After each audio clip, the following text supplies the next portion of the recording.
I've literally just pressed stop on my last video, so I'm going to have to edit this video and export it, so I can't upload it straight to YouTube. I do apologise, that's made me annoyed, but anyway, I'm not going to record the whole video again, so let's just carry on. Yeah, another thing about relationships and general life stuff is that in school, when you're around a lot of people, in jobs, when you're around a lot of people, you obviously are, and this is like so natural for everyone, because I've heard this thing where this is the case for anyone, but especially people that are HSPs, which are like highly sensitive people. It sounds like I'm going on a tangent, but it will come back to what I mean. HSPs, highly sensitive people, and anyone really, are prone to feeling a lot, especially in things like school. It's really hard to be around a lot of people sometimes if you're HSP, because you just feel everything.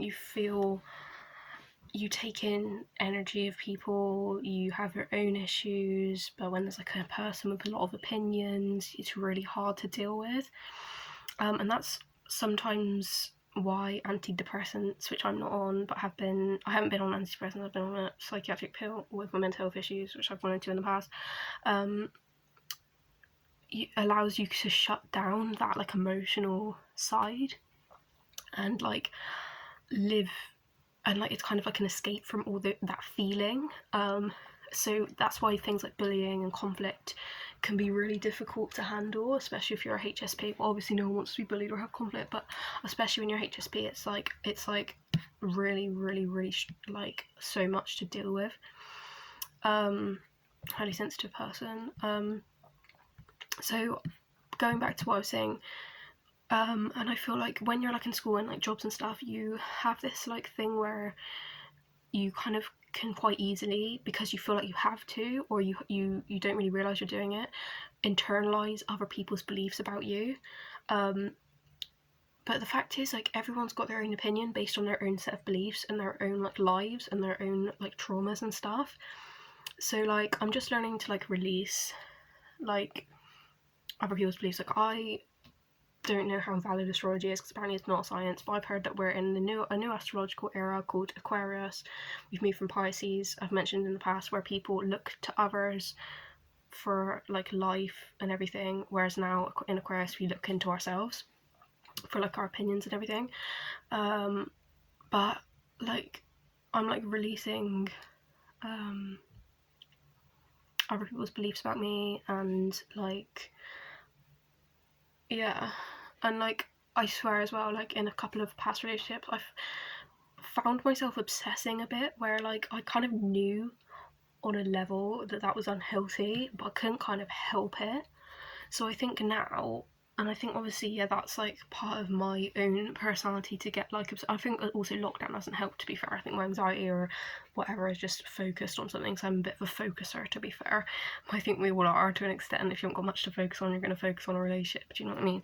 But I don't really want to try not to get myself in that state again, so I think it's just about being more like logic in the relationship. It's hard when you're like having unhealthy patterns and stuff, as not to like get lost in it a bit, I suppose. But and I think it's just like as well, it's like releasing the pressure of needing to find a relationship, because social pressures and stuff, I'm not really too bothered about social pressures, but I feel like social expectations, and it can be so distracting, especially as like in your 20s or 30s. I've heard, I'm not too bothered about social pressures, but I have recently, and I think everyone has over lockdown, worried about like relationships. Like I'm not very old, I'm only 23, so I feel like it's not going to be, not exactly at the point where I'm like, oh, my time clock is ticking for kids and whatever, but I know that like you're fertile like past like 35 or whatever, so I think this is like social pressure of like you have to have kids by like 30 and blah blah, but it can be so distracting, and it can really like, I feel like, distract you from doing what you need to do in your 20s, which obviously everyone has a different life, but for me, I would want to do what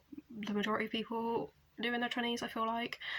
I'm not like, but like, sorry, just back to this finding relationships, releasing that pressure. It's just about like waiting and having like patience, because I'm of the opinion that like God has his own plan for you anyway, so it's going to happen when it's going to happen. So you can call it patience, or you can call it like just taking what you get if you like. I'm not saying like everything's going to come to you on your doorstep, but I don't know, it's a bit of like, it's sort of like life like, I don't know, like, I'm not, I think it does say God has a plan for all of us in the Bible, so I'm going to go on that at this point. But I think someone said 20s is about like figuring out who you are. Like, I feel like I've changed massively. I don't know if I've changed massively. I've learned a lot about myself in the last few years. I would want to travel a bit, and I think like dating, even, like, I'm not too bothered about dating right now. I'm not gonna lie, I'm not. I might like have a quick flick on Plenty of Fish, like, potentially, but like I'm not, like, honestly, like, I'm kind of at the point where I was at the beginning of lockdown, where I'm not too keen on men right now, like, and I'm not like feeling like I feel like I'm actually really kind of happy with the way that I'm kind of got this wall up towards men, and I feel like I'm kind of in my own little space, which I actually think is quite nice and healthy and stuff. And I think that's just my sign to just be on my own for a bit and just like be in my own space and just like be. And I don't like the word single because it sounds like I'm like single ready to mingle, and like I'm not even like that at the moment. Like I there's this website called Meetups where you can go and meet people from like the pub, at like a pub, or like a restaurant or whatever, and you like meet up in groups of people you don't know. And obviously, like, Bumble, but you can meet like friends on there. It's like this thing called like Bumble BFF, which I go on sometimes. And just like maybe like meeting a few more people. I'd like to do that at some point. I'm not like desperate to like drag loads of people into my life because I do have some great people in my life at the moment. But I wouldn't mind like meeting a few more people, having some like nice experiences with people like I don't know. At this point, you never know who you might end up meeting. I'm just like figuring out like who I am, and they say like life's always going to be like a lesson, like regardless what age, but especially in your 20s, you want to be messing up, like you want to be.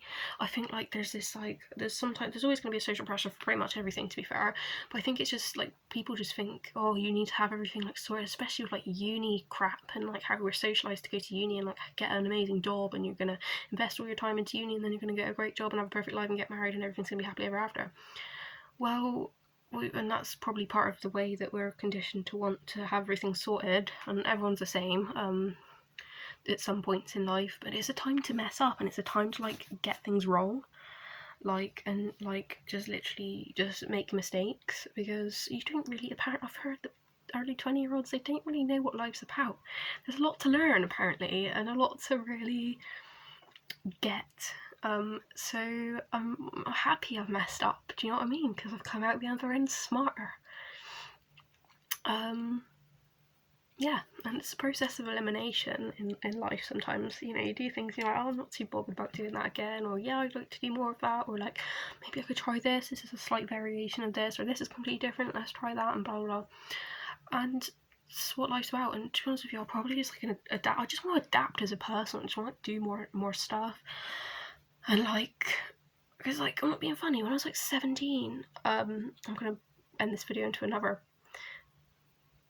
video in a minute, I think, maybe, I don't know, but when I was like 17 or 18, I got into mental health service, and I'm not saying that stopped me from growing as a person, because if anything, that made me accelerate growing as a person. But me and my group of friends, we did like 100-mile walks, and we did like abseiling off a cliff and stuff like that, and like I never would have done that if I wouldn't have like met them and stuff, like, and I never thought I'd do that. If you would have asked me when I was 16 would I be doing a 100-mile walk next year, I'd be like, no. Like, just like would not be doing that.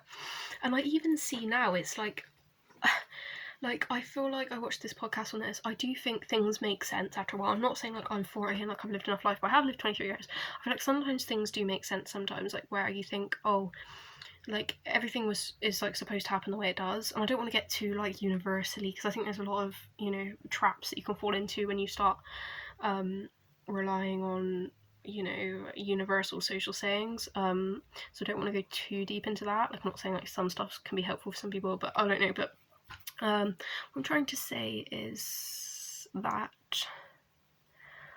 like, yeah, like basically that like everything like ends up making sense. So like you could think, oh, I've like gone through this like really bad like period of like being with someone, or like a really bad friendship, or like even like been alone and like not had anyone, and you're like, okay, well maybe I need to get out and like meet more people or whatever, and it just gets you to like where you need to be eventually. Like you'll learn from that situation, even if it's like a good thing and you like want to like meet more people that are similar. Or it can just validate an experience you had in the past. I know recently I've had experiences where I'm like, oh well, everything did turn out the way it should. Like looking back at my life, I've like no regrets. Like I've literally feel like I've been where I needed to be, and like Jesus has been next to me the whole time, and like, you know, I've had my issues and whatever, but I now have this mindset. If I look back and I think, well, yeah, like God looked after me through the situations where people shouldn't have been in my life, and he like took them out. And it's, you know, and it's just so comforting and securing to feel like my whole life like God's been looking out for me, and like it didn't have to be different. It's like there's no reason to have any regrets because I'm where I need to be and like where I should be, and things happened how they were supposed to happen. Because it's so easy to like wonder what if sometimes, and it's just like everything you do makes you who you are, and like I like who I am at this point. Like I'm not saying I'm not like being, you know, conceited, but you know, everything happens how it's supposed to happen. Yeah, I'm gonna end this video here because this was more of a relationship based video. I'm going to have to export it, or maybe I'll just do a part 1 relationships, part 2. That'd probably be a better idea. But yeah, I'm gonna just chit chat in the next video about something else. Bye.